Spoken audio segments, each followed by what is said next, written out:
Kekuatan otak super brain power. Manusia adalah makhluk paling sempurna ciptaan Tuhan. Dibandingkan makhluk lainnya, manusia dibekali otak untuk berpikir, mempunyai emosi yang bermacam-macam, seperti bahagia, sedih, takut, berani, tangguh, semangat, dan lain sebagainya. Tahukah Anda, itu semua dikontrol dari otak kita? Tonton video ini lengkap dari awal sampai akhir untuk bisa tahu lebih lengkap informasi yang saya bagikan.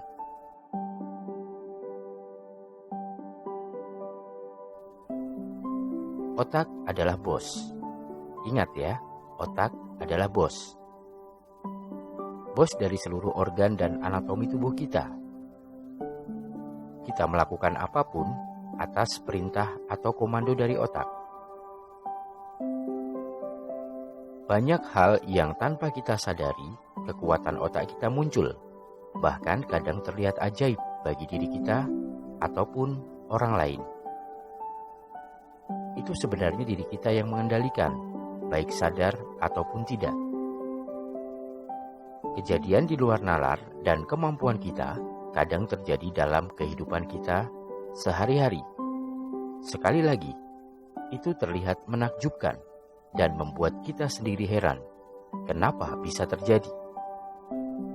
Atau mungkin kita pernah mengalami ketika kita sakit, kita sembuh kalau memakan obat merek tertentu saja.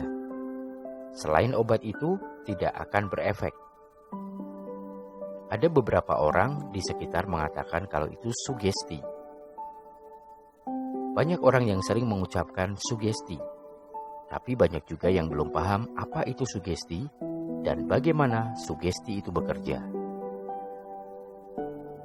Pengertian sugesti kurang lebih adalah satu proses mempengaruhi pikiran, atau bisa dikatakan program pikiran yang dilakukan dengan teknik tertentu, sehingga program itu dapat diterima pikiran dan selanjutnya dijalankan sesuai program yang dimasukkan. Saya akan bahas tuntas tentang bagaimana kekuatan otak itu bekerja dan bisa dibuktikan secara langsung bagi siapapun. Saya akan bagi video ini dalam beberapa bagian agar Anda semua penonton saya bisa lebih detail dalam praktek mulai dasar sampai tuntas. Penting bagi penonton saya, apa yang saya sampaikan ini wajib diikuti dari awal sampai selesai. Jadi, apabila Anda skip video, kemungkinan informasi ini tidak akan berjalan sesuai hasil akhir. Saya akan awali informasi dasar tentang otak manusia. Dalam otak manusia ada dua pikiran yang bekerja. Yang pertama, pikiran sadar.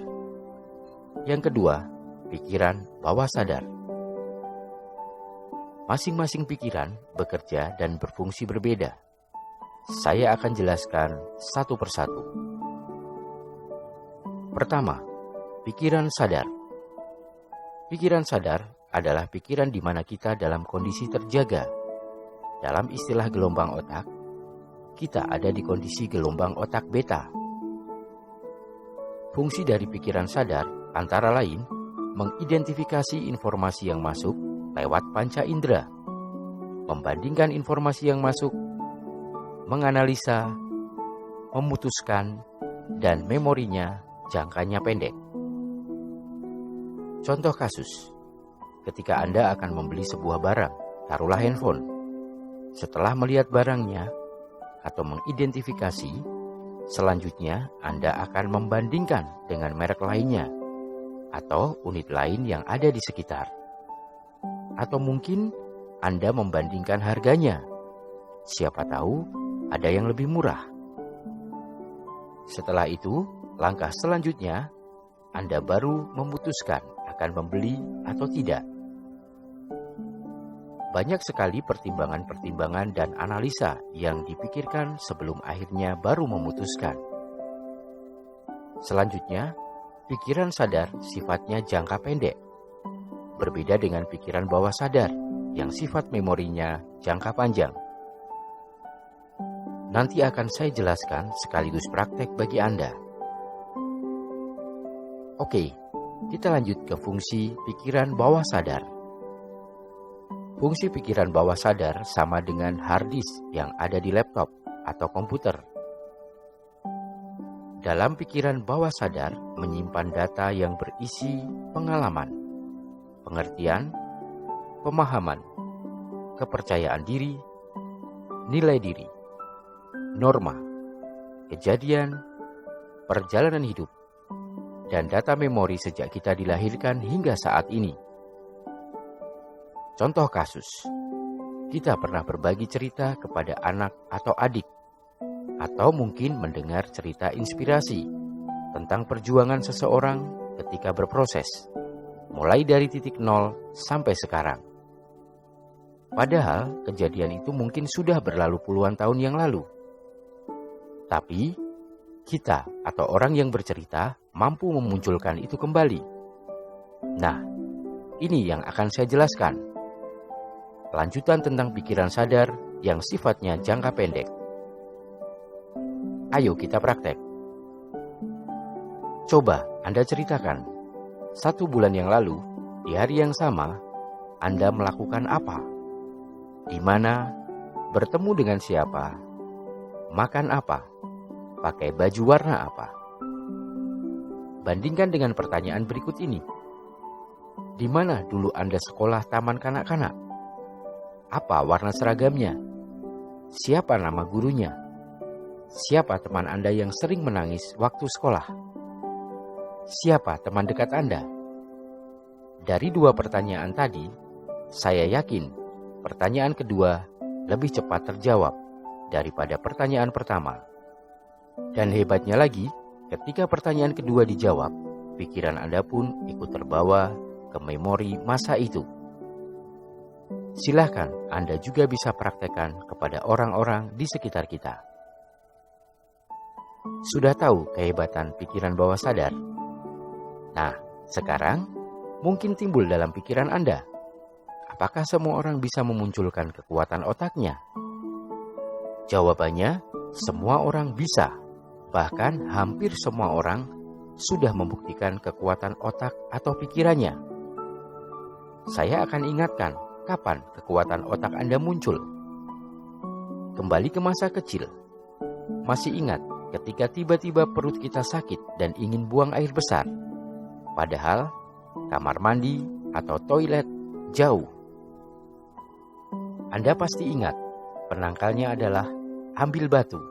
Ya, ambil batu, lalu masukkan ke kantong, dan seketika perut nyaman dan rasa ingin buang air besar hilang. Zaman dulu mungkin kita belum paham. Kita masih menganggap yang hebat penangkalnya, yaitu batu, dan itu salah. Tahukah Anda sebenarnya yang hebat adalah pikiran kita, yang mampu memanipulasinya, sehingga bisa mengontrol apa yang terjadi dalam tubuh kita. Ingat apa yang saya ucapkan di awal. Otak adalah bos. Semua perintah dari otak. Dan apakah harus batu? Tentu tidak. Dengan penangkal yang lain pun bisa. Bahkan tanpa apapun juga bisa.